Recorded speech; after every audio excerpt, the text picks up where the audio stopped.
Hola, ¿qué tal? El día de hoy vamos a conversar sobre la organización de las fichas.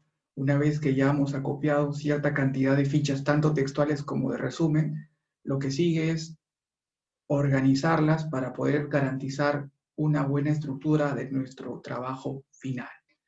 Muy bien. Entonces, un primer paso a tener en cuenta, primero, igual siempre es corroborar que todas las fichas respondan a la pregunta de investigación, aunque con esto ya hemos insistido bastante. En esta etapa debemos asegurarnos de que todas las fichas sean útiles para la parte más importante del estado de la cuestión, es decir, el cuerpo o desarrollo, ¿sí? Porque puede ser que algunas fichas sirvan para la introducción o para la contextualización. De momento, vamos a prescindir de esas fichas. Nos vamos a concentrar en procurar que las fichas respondan a la pregunta. Es decir, claro, como lo estamos diciendo, todas las fichas, ¿sí?, tanto textuales como de resumen, como les decía, deben responder directamente a la pregunta de investigación, no responder tangencialmente, ni solo hablar del tema general, no, responder de manera directa.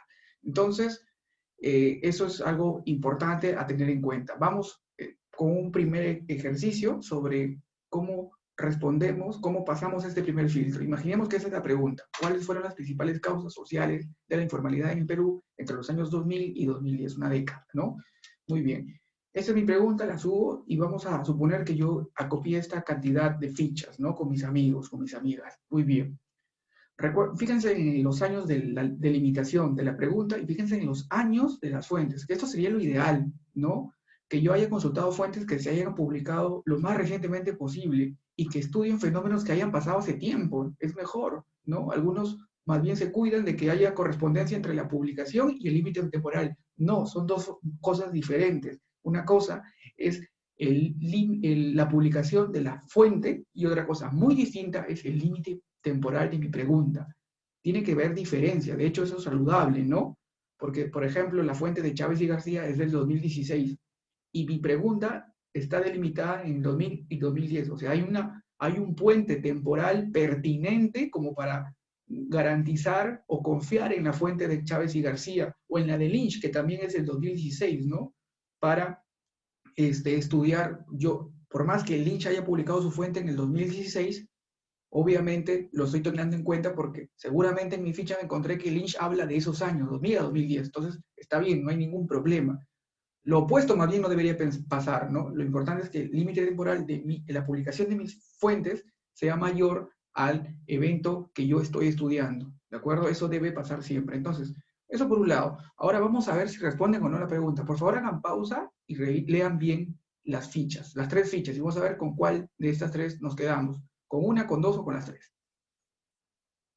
Muy bien. Entonces, una vez que hayan leído bien, vamos a fijarnos. La pregunta indaga por las causas sociales. Y si se dan cuenta, en la primera ficha no son causas sociales, sino consecuencias, ¿no? Entonces, allí vamos a descartar esa primera ficha porque no me habla de causa social. Aun cuando toca el tema social, y eso puede ser una trampa, pero fíjense bien, una cosa son causas y otra cosa, podríamos decir hasta opuestas, son las consecuencias, ¿de acuerdo? Vamos con la siguiente ficha. Fíjense que en el título dice poder social y económico. Aunque habla de un aspecto económico, no deja de mencionar lo social. Y si uno lee la ficha, se da cuenta que en efecto sí habla de un factor social, es decir, de una causa social. Por lo tanto, es una ficha que sí me convendría. La tercera ficha, por su parte, si se fijan bien, habla del impacto social de la informalidad.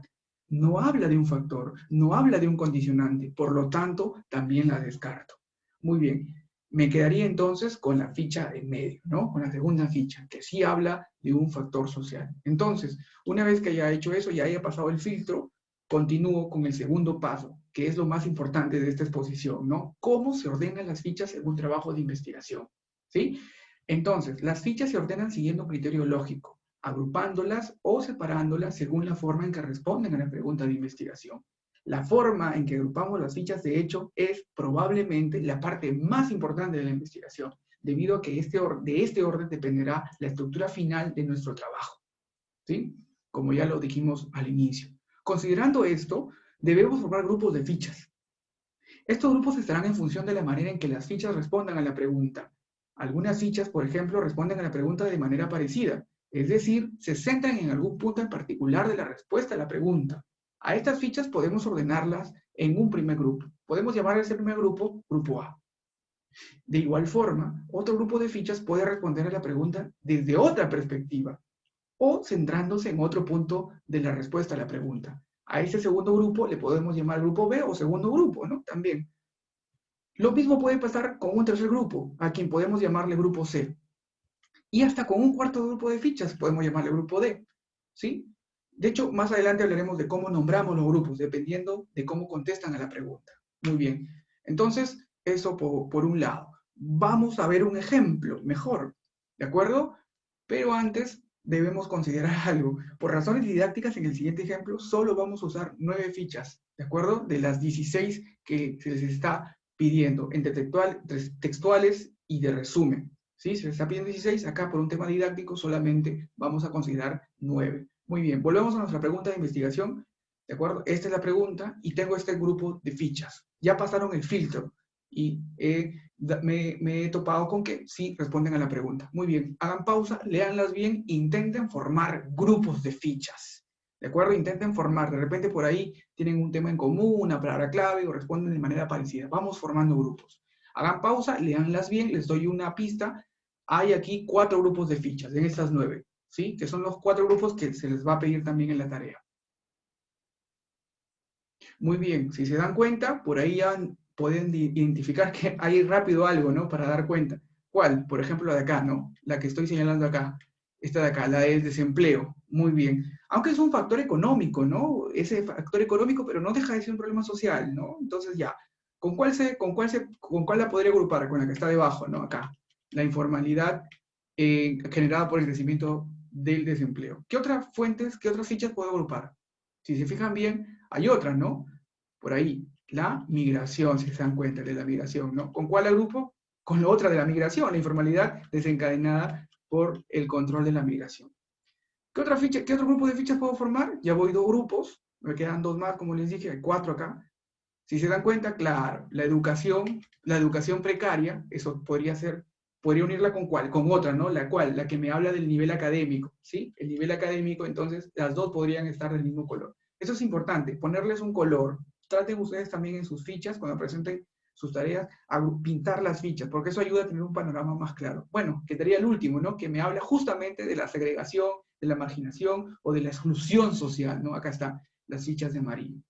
Muy bien, entonces lo que sigue ahora es, una vez que ya identifiqué los grupos, es ordenar los grupos, ponerlos amarillo con amarillo, fichas que hablan de la exclusión social, junto con otras fichas que hablan de la exclusión social, y lo mismo, ¿no? Pero debo considerar el orden de estos grupos también. ¿Qué considero primero? Y si se dan cuenta, por ejemplo, aunque identificamos el desempleo al inicio, el desempleo que tiene un cariz económico también podríamos dejarlo para el final, ¿no? Vamos con aquellas que tienen un cariz más social, porque de eso me pregunta. Por eso indaga mi pregunta de investigación. Entonces, la exclusión social la considero el factor de las fichas relacionadas con la exclusión social, entonces las coloco adelante, arriba, ¿no? Las subo. Esta amarilla que está abajo, la subo. Me quedo con las que están de amarillo arriba. Luego, hagan pausa si quieren o traten de preguntarse qué otro factor social o qué factor social seguiría. Tenemos el desempleo, que dijimos que lo vamos a colocar al final, tenemos la migración, ¿sí? La migración, y tenemos también la educación, ¿no? Entre migración y educación podemos quedarnos cualquiera de las dos en segundo lugar, ¿no? Vamos a dejar la educación en segundo lugar como un factor social. Subo la otra de azul, la dejo junta. Y me quedaría ordenar las últimas, ¿no? Me quedo con la informalidad en tercer lugar, perdón, con la migración en tercer lugar, y al último me quedaría con el desempleo, porque es un factor, como les dije, que tiene que ver con no solo algo social, sino también con algo económico. Entonces, como tiene ese doble cariz, lo voy a dejar al final. No deja de ser social, insisto, ¿no? Muy bien, reduzco un poquito para ordenarlas mejor. Aquí están de colores. Mejor las ordeno de colores, así separados, ya colores separados. En su Word ustedes pueden ponerla una debajo de otra. Pero ahora viene otra parte que es importantísimo, que es nombrar los grupos de las fichas. Entonces, a este primer grupo, por ejemplo, que habla de la exclusión social, le llamo así, aunque redunde un poco, voy a llamarle de esta manera, factores sociales relacionados con la exclusión social, y pongo esas 3 fichas. Hagan pausa o pregúntense primero cómo se llamaría el siguiente grupo de fichas que habla de la precariedad de la educación, ¿no? Hagan pausa y traten ustedes de pensar en un nombre. Yo también lo voy a sugerir después. Muy bien. O también piensen en las demás, ¿no? ¿Cómo se llamaría entonces las de azul? Factores sociales relacionados con la precariedad de la educación, ¿no? Y la de rojo, lo mismo, factores sociales relacionados con la migración, ¿no? Suena un poco redundante, pero me ayuda para nunca perder de vista la respuesta a la pregunta, porque esta es una pregunta que indaga por los factores sociales. Lo mismo colocaré en la última parte, los factores sociales vinculados con el desempleo. Hasta aquí, eso sería todo con relación a cómo puedo ordenar de manera adecuada, eficiente, las fichas, que acá está todo mezclado, ¿ah? Textuales y de resumen juntos. Lo importante es aquí es agruparlas siguiendo un criterio lógico, como ya hemos venido diciendo. Muy bien. Finalmente, recuerden algo, ninguna ficha debe tener el mismo contenido que otra. Esto es muy importante. Menos aún si pertenecen a la misma fuente. ¿De acuerdo? No obstante, es normal que haya contenidos parecidos. Obviamente. De lo contrario, no se podrían formar los grupos. Claro. Lo importante es que aquellas fichas que respondan a la pregunta de manera parecida pertenezcan a fuentes diferentes. Eso es importante. Por otro lado, ninguna ficha debe tener el mismo título que otra, aunque pueden compartir palabras claves, justamente por lo anterior, ¿no? Para poder agruparlas, ¿no? Y por último, hay que procurar no elaborar citas de citas. Ya hemos hablado de esto, ¿no? Pasa cuando encontramos una fuente que citan a otras fuentes. Entonces hay que ir a la fuente original siempre, no confiar, ¿de acuerdo? En la medida de lo posible, no elaborar citas de citas. Eso sería todo por hoy, ¿de acuerdo? Muchas gracias por